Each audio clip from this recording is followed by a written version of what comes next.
여호와께서 주위의 모든 원수들로부터 이스라엘을 쉬게 하신 지 오랜 후에 여호수아가 나이 많아 늙은지라. 온 이스라엘 곧 그들의 장로들과 수령들과 재판장들과 관리들을 불러다가 그들에게 이르되 나는 나이가 많아 늙었도다. 너희의 하나님 여호와께서 너희를 위하여 이 모든 나라에 행하신 일을 너희가 다 보았거니와 너희의 하나님 여호와 그는 너희를 위하여 싸우신 이시니라. 보라, 내가 요단에서부터 지는 대까지의 남아있는 나라들과 이미 멸한 모든 나라를 내가 너희를 위하여 제비 뽑아 너희의 지파에게 기업이 되게 하여 너희 하나님 여호와 그가 너희 앞에서 그들을 쫓아내사 너희 목전에서 그들을 떠나게 하시리니 너희 하나님 여호와께서 너희에게 말씀하신 대로 너희가 그 땅을 차지할 것이라. 그러므로 너희는 크게 힘써 모세의 율법책에 기록된 것을 다 지켜 행하라. 그것을 떠나 우로나 좌로나 지우지 너희 중에 남아있는 이 민족들 중에 들어가지 말라. 그들의 신들의 이름을 부르지 말라. 그것들을 가리켜 맹세하지 말라. 또 그것을 섬겨서 그것들에게 절하지 말라. 오직 너희의 하나님 여호와께 가까이 하기를 오늘까지 행한 것 같이 하라. 이는 여호와께서 강대한 나라들을 너희의 앞에서 쫓아내셨으므로 오늘까지 너희에게 맞선 자가 하나도 없었느니라. 너희 중 한 사람이 1000명을 쫓으리니 이는 너희의 하나님 여호와 그가 너희에게 말씀하신 것 너희를 위하여 싸우심이라. 그러므로 스스로 조심하여 너희의 하나님 여호와를 사랑하라. 아멘. 나니아 연대기라는 영화를 아십니까? 그 영화의 원작이 소설이라는 것도 알고 계시죠? 그 소설을 지었던 사람이 누구죠? C.S. 루이스라는 영국 소설가이자 신학자입니다. 이 C.S. 루이스가 그 나니아 연대기를 이제 기록해 나가는 것, 거기에 나오는 내용들은 동물들이 말을 하고 마법이 일상이 되고 그 다음에 그 안에서 선과 악이 계속적으로 대립하며 전쟁을 하는 것들을 기록하고요. 그 나니아라는 가상 공간 안에서 제2차 세계대전 중에 그 아이들이 그 땅에 떨어지고 거기에서 그 아이들이 하나하나 펼쳐나가는 삶이 이 나니아 연대기 속에 기록이 되어 있죠. 이 C.S. 루이스가 그 글을 처음 기록하기 시작한 때가 1939년이라고 합니다.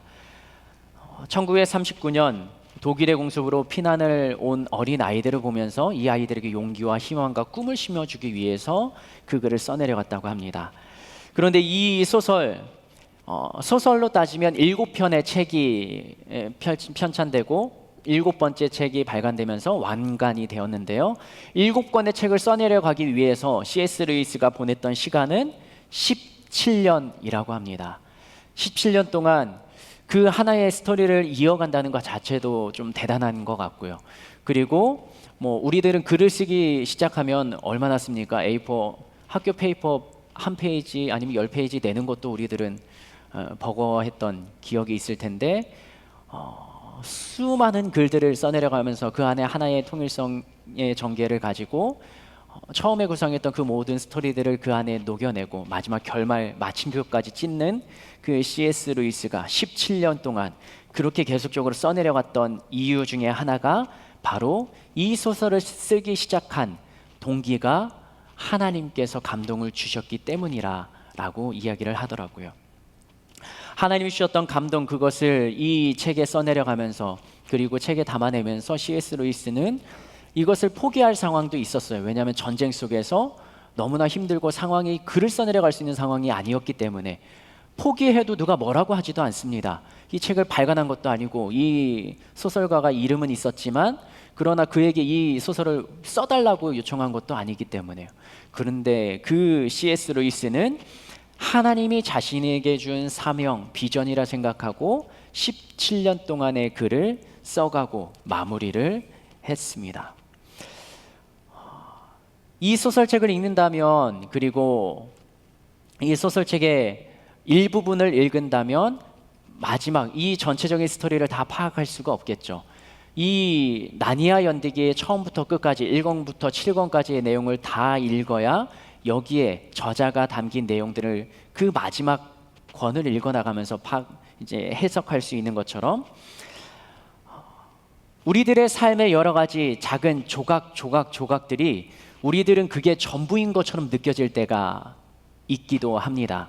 그래서 나에게 닥치는 이 한 번의 사건이 나의 인생 전체를 뒤흔들 만한 그런 힘들고 어려운 사건이기도 하지만, 그러나 그것이 지나고 보면 그렇게 힘들 일이 아니었는데 지금 겪는 나의 입장에서는 이것만큼 나에게 힘든 일로 다가오는 것이 없는 그런 상황도 지나가기도 하죠. 하나님의 입장에서 우리의 인생을 바라본다면 하나님이 나에게 이러한 일을 왜 주실까? 때로는 하나님이 나에게 비전을 주셨다라고 성경에서는 말하며 교회에서는 듣는데, 나의 비전은 아직도 명확하게 잡히지도 않고 나의 비전은 무엇인지도 깨닫지도 못하는 그러한 우리 청년의 시기를 살아가기도 한다라는 것이죠. 성경 속에 등장하는 이 사람도 자신에게 주시는 하나님의 비전과 꿈을, 이 큰 인생 100년, 150년이라는 그 자신의 인생 전체의 꿈을 완전히 이해하지 못했던 한 사람이 성경에 등장합니다. 그러나 자신에게 주어지는 한 사건, 이 삶의 조각들을 하나하나 충실히 감당하면서 그는 마지막까지 하나님의 주신 그림, 비전을 이루어 내려가는 것을 살펴볼 수가 있습니다. 그 사람이 하나님을 어떻게 바라보며 자신에게 주신 비전을 이루어냈는지를 우리가 두 가지를 통해서 살펴보고자 합니다. 그 사람이 처음에 등장하는 사건이 바로 전쟁터였습니다. 이스라엘 백성들이 출애굽을 하고 모세를 통해서 출애굽하면서 가다가 한 무리가 이 이스라엘 백성들을 공격합니다. 그 공격했던 사람들을 아말렉 족속이라고 하는데요. 아말렉 족속이 공격할 때 지도자 모세는 이런 행동을 하죠. 자신의 두 팔을 듭니다. 그리고 너무나 이게 들고 있기가 힘들어서 팔을 내리는데 앞에 있는 전쟁터를 바라보니까 들 수밖에 없어요. 왜 들 수밖에 없습니까? 손을 내리면 그 아말렉 군대가 이스라엘을 공격하고 이기는 진영을 보이는 거예요. 근데 이 언덕 위에서 두 손을 들었을 때는 이스라엘 백성들이 이기는 형태를 나타내는 겁니다. 그 두 손을 들고 힘들고 어려워서 때로는 내리는데 이 두 팔이 내려가지 않도록 옆에서 그것을 받들었던 두 사람이 있어요. 그 사람이 모세의 형 아론과 훌이라는 사람이었습니다. 아론과 훌이 모세의 팔이 내려가지 않도록 지탱하는 아말렉과 이스라엘의 전쟁터, 그 전쟁터에서 오늘 우리가 살펴볼 사람이 가장 최전방 전선에서 이 군대, 이스라엘 군대를 이끌고 싸워나가는 역할을 감당합니다. 그 사람이 누구인가? 출애굽기 17장 13절에서 이렇게 기록합니다. 같이 한번 읽어보겠습니다. 시작. 여호수아가 칼날로 아말렉과 그 백성을 쳐서 무찔릅니다. 이 이스라엘 민족이 아말렉 군대를 만나서 싸웠던 그때가 언제냐면 출애굽한 지 한 달, 두 달 정도 됐을 시기입니다. 애굽에서 430년 동안 이스라엘 백성들은 힘을 키우면서 전쟁을 준비하면서 살았습니까? 그들은 노예 생활을 했죠.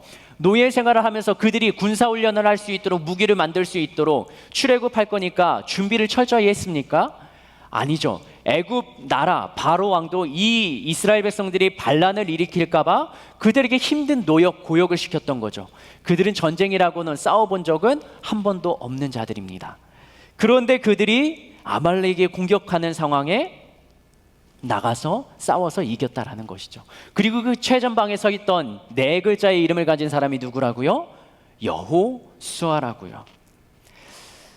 참 재밌는 건 이스라엘 백성들이 아말렉과의 이 전투에서 이겼잖아요. 근데 이기기 바로 직전에 이스라엘 백성들은 어떤 말들을 했냐면, 왜 우리가 목말라서 여기서 죽게 하려고 하느냐?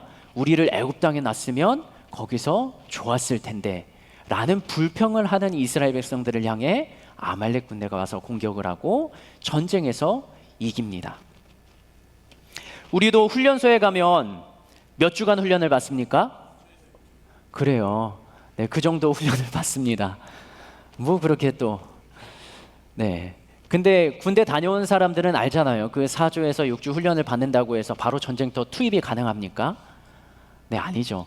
이스라엘 백성들 출애굽하고 자기들은 홍해도 건너고 신나가지고 그냥 불기둥 구름기둥이 인도하는 대로 하나님이 이끄시는 대로 가던 중이었어요. 그들은 뭐 전쟁, 힘 이런 거 생각도 하지도 않았죠. 그런데 그들에게 맞닥뜨린 또 하나의 위험이 바로 전쟁이었다라는 것이죠. 한 달 동안 훈련을 받고 군사 교육을 받고 정신 교육을 받아도 싸울 준비 태세가 되지 않습니다. 몸에 익지도 않았을 뿐더러 그런 다른 군사들이 전쟁이 일어나서 나를 공격해 온다면 두려운 마음에 싸울 수도 없었다라는 것이죠. 그런데 어떤 이는 다른 사람들은 두려워서 떨고 있을 때 그 전쟁터의 제일 앞에 서서 전쟁을 치르며 적군과 싸우고 그리고 승리까지 쟁취할 수 있는 그런 사람이 있었다라는 거죠. 이스라엘 백성 중에는 두려움에 떨었던 사람 혹은 전쟁의 제일 앞에서 전쟁을 이끌었던 사람도 있었다라는 것이죠. 하나님께서는요, 이스라엘 백성들에게 전쟁을 싸우는 훈련을 시키신 것이 아니라 그들에게 준비된 사람 한 사람을 세워가시면서 그리고 그 한 사람이 모든 능력을 가지고 절대적인 초인적인 힘을 가지고 다른 어려움을 대처했던 것이 아니라 그 세워진 한 사람을 통해서 하나님의 일하시는 역사의 도구로 사용하시고 그 사람을 통해 이스라엘 백성들은 순간순간마다 어려움을 극복해 나갔다라는 것이죠. 이 아말렉 군대가 공격해 왔을 때 모세가 세웠던 사람이 여호수아예요. 하나님께서 여호수아에게 네가 앞장서서 선봉에 서서 전쟁을 해라 라고 말씀하신 게 아니라 모세가 여호수아를 부릅니다. 그리고 이렇게 이야기합니다. 출애굽기 17장 9절 말씀 같이 읽겠습니다. 시작.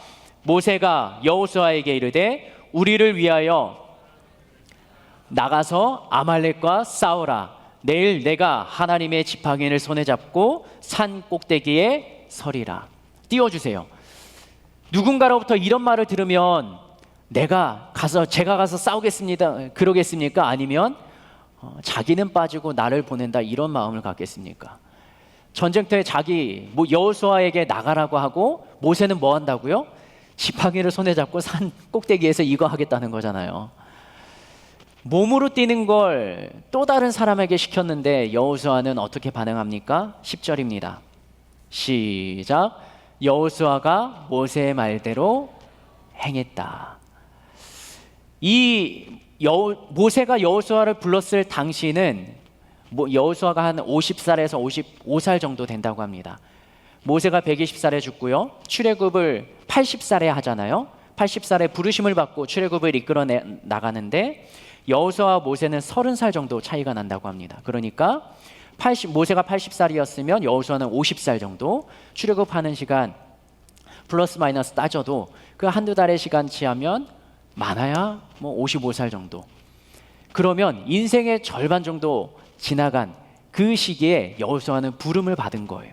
그리고 모세의 명령에 순종함으로 전쟁터의 선봉에 섰다라는 것이죠. 이 여호수아를 통해서 우리가 배울 수 있는 교훈 두 가지를 살펴볼 텐데요. 여호수아의 신앙의 그런 도전적인 자세 첫 번째는요, 바로 순종의 마음이었다는 것입니다. 여호수아는 이후에 나오는 성경의 기록들을 보면 하나님께 순종하는 모습도 있었지만 그는 자신이 신뢰하는 지도자 모세의 순종도 했다라는 것이죠. 여호수아가 전쟁터에서 이길 수 있었던 까닭은 실력이 출중했었을 수도 있지만 모세가 손을 들 때 이스라엘 백성들이 승기를 잡았다, 팔이 내려가면 이스라엘 백성들이 밀렸다라는 성경의 기록을 통해 모세의 팔이 능력 있는 것도 아니잖아요. 하나님께서 이스라엘 백성과 함께 싸워주셨다라는 것을 말합니다.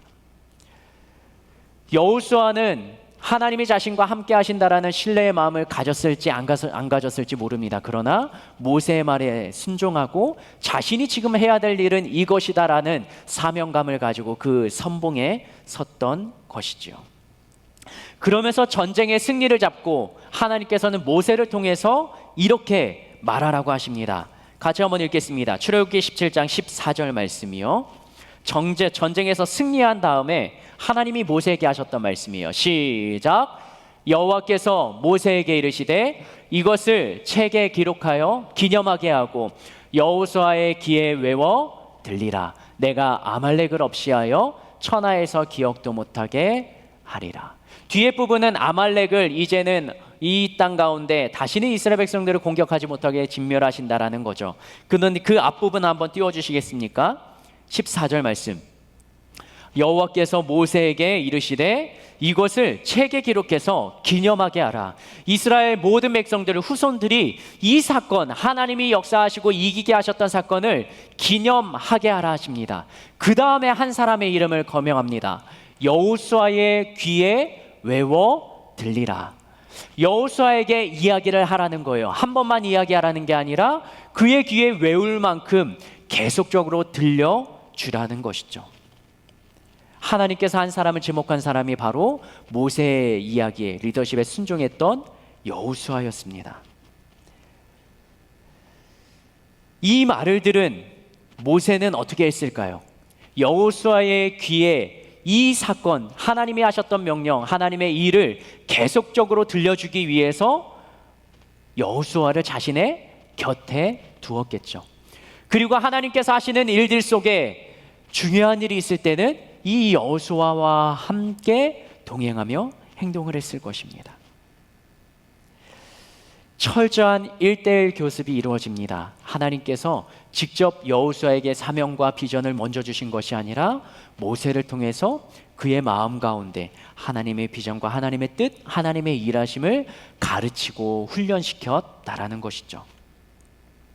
모세의 삶을 통해서 여호수아는 모세의 하는 리더십을 배우기도 하지만 모세가 바라보는 하나님을 배워갑니다. 이론 교육이 아니라 모세와 함께 현장 교육을 통해서 하나님의 살아계심을 철저하게 배워가는 것이죠. 그런데 그 배움 속에, 훈련 속에 여호수아는 어떻게 반응했다고요? 순종으로 반응했다라고 하는 것이죠. 여호수아는요, 또 다른 사건을 통해서 그의 신앙의 자세를 살펴볼 수가 있는데 그 두 번째 자세는 믿음의 눈을 가졌다라는 것입니다.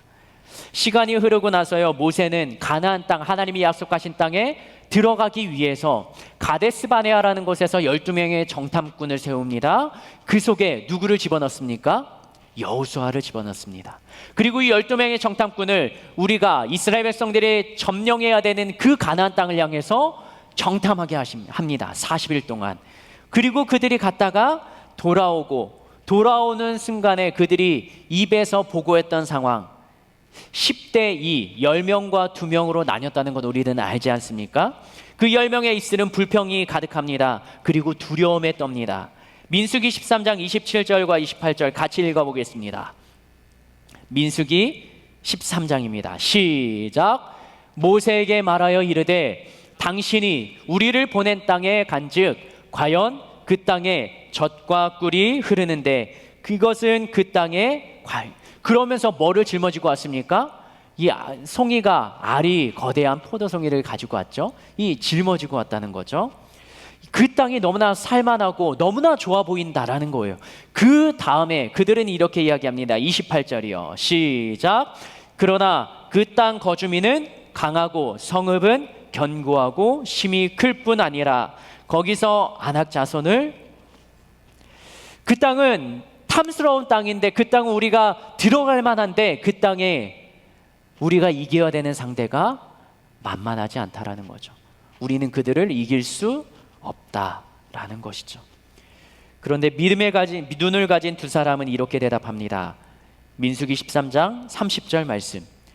먼저 그 둘 중에 한 명이 갈렙이 이렇게 말합니다. 시작. 갈렙이 모세 앞에서 백성을 조용하게 하고 이르되 우리가 곧 올라가서 그 땅을 취하자 능히 이기리라. 갈렙이 이야기합니다. 그 땅 점령할 수 있습니다. 여호수아는 또 이렇게 대답합니다. 민수기 14장 6절에서 9절 말씀이요. 민수기 14장 6절 같이 한번 읽겠습니다. 시작. 그 땅을 정탐한 자 중 눈의 아들 여호수아와 여분네의 아들 갈렙이 자기들의 옷을 찢고 이스라엘 자손의 온 회중에게 말하여 이르되 우리가 두루 다니며 정탐한 땅은 심히 아름다. 이들도 그 땅이 너무나 아름답다, 너무나 중요한 땅이다라는 것을 인식합니다. 8절 같이 읽겠습니다. 시작. 여호와께서 우리를 기뻐하시면 우리를 그 땅으로 인도하여 들이시고 그 땅을 우리에게 주시리라. 이는 과연 젖과 꿀이 흐르는 땅이니라. 먼저 뭐를 이야기하나요? 우리가 그 땅을 점령할 만합니다, 가야 됩니다 말하면서 누구를 이야기하나요? 여호와를 이야기합니다. 하나님이 우리를 기뻐하시면, 하나님이 우리와 함께 하시면 그 땅 가운데 우리를 인도하여 가실 것이다. 여호수아가 모세 말에 순종하면서 아말렉과의 전쟁에서 이겼던 그 상황, 나중에 돌아와서 모세가 손을 들 때 이겼다, 손을 내리자 졌다, 이것을 안 들었겠습니까? 그러면서 하나님께서 그에게 모세를 통해 계속적으로 하나님이 함께 하시니까 승리를 거둔다, 이런 것들을 계속 그의 귀에 달게, 귀에 익을 만큼 귀가 따갑도록 들려줬겠죠. 그러면서 믿음으로 반응해야 되는 이 상황 가운데 10명의 다른 정탐꾼들은 안 됩니다, 힘이 없습니다, 그들이 강합니다 라고 할 때 여호수아, 갈렙은 믿음의 눈으로 그들을 바라봅니다. 여호와께서 우리를 기뻐하시면 우리가 그 땅으로 들어갈 수 있습니다. 9절 말씀 같이 한번 읽어볼까요? 민수기 14장 9절입니다. 시작. 다만 여호와를 거역하지는 말라. 또 그 땅 백성을 두려워하지 말라. 그들은 우리의 먹이라. 그들의 보호자는 그들에게서 떠났고 여호와는 우리와 함께 하시느니라. 그들을 두려워하지 말라. 이 여호수아는요, 그 가나안 땅을 정탐하라는 이 모세의 말을 하나님의 명령으로 받아들입니다. 그리고 이스라엘 백성들에게 약속의 땅을 주시겠다 했던 아브라함 때부터 내려왔던 언약의 말씀을 명령으로 받아들입니다. 그리고 그 명령을 거역하지 말라라고 이야기하는 것이죠. 이스라엘 백성들과 여호수아가 경험했던 하나님이 다른 하나님이었습니까? 동일한 하나님이죠. 동일한 사건을 경험했죠. 그런데 결과는 어떻게 이렇게 다릅니까? 출애굽 이후에 이스라엘 백성들 모두가 하나님의 기적과 역사를 경험합니다. 홍해가 갈라지는 사건부터 이 목마를 때마다 쓴물이 단물이 되는 사건, 반석에서 물이 나오는 사건, 모두 다 경험하지 않습니까? 아말렉과의 전쟁에서 승리를 경험한 그 사실도 이스라엘 백성들과 여호수아가 동일하게 경험하지 않았습니까? 그런데 그들의 삶이 갈라지는 까닭은 바로 이것 때문에 그렇습니다. 믿음의 눈. 믿음의 눈을 가진 사람과 믿음의 눈을 갖지 못한 사람의 차이입니다. 믿음의 눈을 가졌던 여호수아는 계속적으로 전진하자 합니다. 하나님이 주신 마음을 가지고 있습니다. 하나님이 주신 이 마음을 잃어버리지 않고 그 조각조각들을, 하나님이 역사하셨던 삶의 조각조각을 모아서 하나님이 정말 하나님과 함께하면, 하나님이 함께하시면 할 수 있구나, 승리할 수 있구나, 이러한 퍼즐들이 맞춰지기 시작하는 거예요. 그래서 가나안 땅을 정탐하면서도 하나님이 함께하시면 가능하다, 이 믿음의 눈이 세워져 있는 것입니다. 그런데 이스라엘 백성들은 여전히 그 애굽에서의 생활이 떠오릅니다. 베이직교회 조정민 목사님이 설교 중에 이런 말씀을 하셨습니다. 이런 표현을 쓰셨어요. 애굽의 생활이 떠오른다면 아직도 출애굽한 것이 아니다. 출애굽은 했습니다. 그러나 이스라엘 백성들은, 불평하는 이스라엘 백성들은 아직 출애굽하지 않았습니다. 그들이 섬겼던 신, 그들이 살아왔던 삶의 기준, 그것을 가지고 광야길을 걷고 있다면 아직 완전히 출애굽한 것이 아니라는 뜻이죠. 출애굽이 무엇을 의미합니까? 그들의 삶의 기준, 그들의 주인이 하나님이시라는 고백 위에 하나님 중심으로 살아가는 삶, 그리고 하나님이 약속하신 땅에 이끌어 가나안 땅에 들어갔어도 이스라엘 백성들은 여전히 하나님 중심으로 살아가지 못한다면 출애굽한 것이 아니라는 표현이죠. 그러나 여호수아와 갈렙은 하나님을 향한 믿음이 성장했습니다. 믿음이 성장한다는 것은요, 상황으로 나에게 요구하시는 하나님의 말씀에 순종으로 반응할 때, 그리고 하나님이 나에게 주셨던 삶의 조각들을 통해 하나님을 바라볼 때 우리의 눈이, 믿음의 눈이 형성되는 것입니다. 그리고 그 믿음의 경험과 조각들이 삶 속에 반응하는 나의 실력으로 자리 잡게 되는 것이죠. 적이 누구냐가 중요하지 않습니다. 아말렉과의 전쟁이 시작됐을 때 여호수아는 왜 두렵지 않았겠습니까? 그들이 군사훈련을 받은 것도 아니었잖아요. 그런데 그는 믿음으로 이 이스라엘 군대의 선봉에 섭니다. 가나안 땅을 정탐했을 때 그들이 살고 있는 삶의 터전이 가나안 땅을 점령해야 되는 땅이 너무나도 넓었습니다. 그리고 그들은 키도 크고 강해 보였습니다. 그러나 그 적이 누구냐가 중요하게 다가오지 않았습니다. 나와 함께하는 분이 누구인지가 여호수아는 더 중요했던 것이죠. 그 하나님이 나와 함께하면, 그 하나님이 나와 동행하시면, 그 하나님이 가라고 하신 대로 가는 걸음걸음을 떼면 하나님은 여전히 승리를 주실 것이고 하나님은 나를 통해 역사하실 것이다. 이것이 믿음의 반응, 믿음의 눈을 가졌던 여호수아의 삶의 자세였습니다. 시간이 더 지납니다. 하나님께서는 여호수아를 리더로, 모세의 후계자로, 모세는 출애굽하는 1세대들을 지도했던 리더라면 여호수아는 광야에서 죽고 태어난 그 다음 세대를 이끌 차세대 리더로 세움을 받습니다.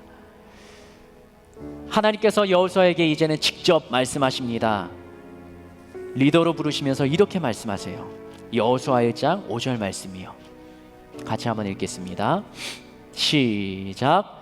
내 평생에 너를 능히 대적할 자가 없으리니 내가 모세와 함께 있었던 것 같이 너와 함께 있을 것임이니라.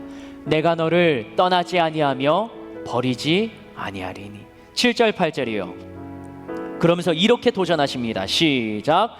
오직 강하고 극히 담대하여 나의 종 모세가 내게 명령한 그 율법을 다 지켜 행하고 우로나 좌로나 치우치지 말라.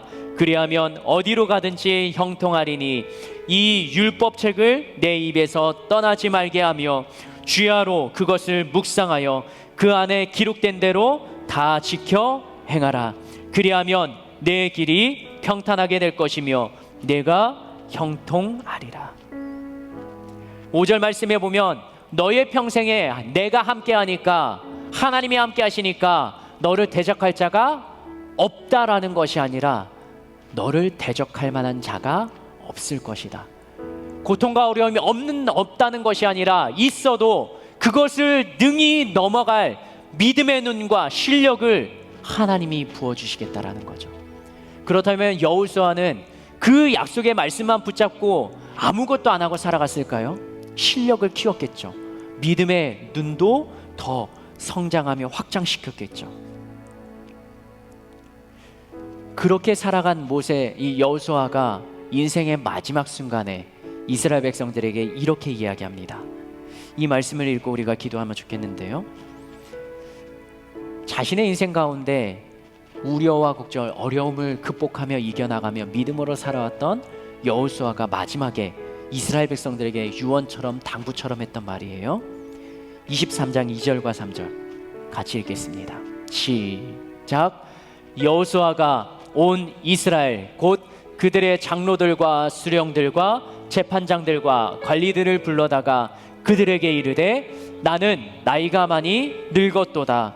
너희의 하나님 여호와께서 너희를 위하여 이 모든 나라에 행하신 일을 너희가 다 보았거니와 너희의 하나님 여호와 그는 너희를 위하여 싸우신 이시니라.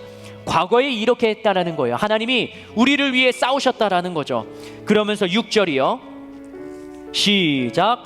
그러므로 너희는 크게 힘써 모세의 율법책에 기록된 것을 다 지켜 행하라. 그것을 떠나 우로나 좌로나 치우치지 말라. 여호수아가 리더로 세움받으면서 하나님이 뭐라고 말씀하셨습니까? 오직 강하고 극히 담대하여 나의 종 모세가 내게 명한 그 율법을 다 지켜 행하고 우로나 좌로나 치우치지 말라. 여호수아는 이것을 가슴에 품고 살았습니다. 하나님이 주신 마음을 잃어버리지 않았어요. 그리고 마지막 자신의 유언에 이렇게 도전하며 명령합니다. 그러므로 너희는 힘써 모세의 율법책에 기록된 것을 다 지켜 행하라. 그것을 떠나 우로나 좌로나 치우치지 말라. 요한계시록에 차갑지도 뜨겁지도 않았던 그들을 질타하는 말이 있지 않습니까? 그것이 교회를 향해서 했던 말이지 않습니까? 지금 우리의 삶의 자세는 어떻습니까? 우로나 좌로나 치우치지 않고 오직 율법책에 기록된 대로 지켜 행하는 것. 삶에서 살아가는 방법과 나의 삶을 이어가는 그러한 삶의 태도는 다양할 수가 있습니다. 그러나 그 모든 상황 가운데 우리가 대면하는 신앙의 자세와 태도는 기록된 율법, 하나님의 말씀이 기준이 되고, 이 기준은 삼아 우로나 좌로나 치우치지 않는 삶이 우리에게 있어야 될 것인데, 여호수아는 그렇게 믿음의 걸음을 떼어갔던 것인데 우리들의 삶은 어떻게 펼쳐지고 있습니까? 시간 눈을 감고 나의 삶을 다시 한번 돌아봅시다. 하나님께서는요, 여호수아가 매일 그의 삶을 하나님께 드리기를 원했습니다. 매 순간마다 하나님의 뜻대로 살기를 원하셨습니다. 하나님의 여호수아를 향한 비전은요, 여호수아가 가나안 땅을 정복하는 것, 그것이 끝이 아니었어요. 만약에 그랬다면 하나님께서 정복을 마친 다음에 성경의 기록에 여호수아의 이름이 나오지 않아야 되는 거죠. 그러나 여호수아를 통한 하나님의 비전의 완성은 모세를 통해서 여호수아가 세워졌듯이 여호수아를 통해 그 다음 세대 이스라엘 백성들이 하나님을 바라보며 하나님을 따를 수 있도록 모델링이 되어 살아가는 것이었습니다. 그렇다면 나는 어느 자리에 있습니까? 나에게 신앙의 도전을 주며 격려하며 나에게 본이 되는 그러한 신앙의 멘토와 리더가 있습니까? 그러한 청년이 있습니까? 그러한 리더가 있습니까? 아니면 내가 그 리더의 자리에서 도전하고 격려하며 그들을 이끌 만한 그러한 자세, 마음가짐이 되어 있습니까? 처음의 시작은 순종이 필요합니다. 그리고 상황이 반복될수록 순종의 걸음, 반복의 자세가 필요합니다. 그리고 힘들어도 어려워도 믿음으로 상황을 해석하며 바라볼 수 있는 영적인 눈이 필요합니다. 하나님, 그런 순종의 마음을 우리에게도 주십시오. 그러한 영적인 눈, 믿음의 눈을 나에게도 더하여 주십시오. 나도 그렇게 바라볼 수 있게 하여 주십시오. 예수여 세 번 부르며 기도하며 나아가겠습니다.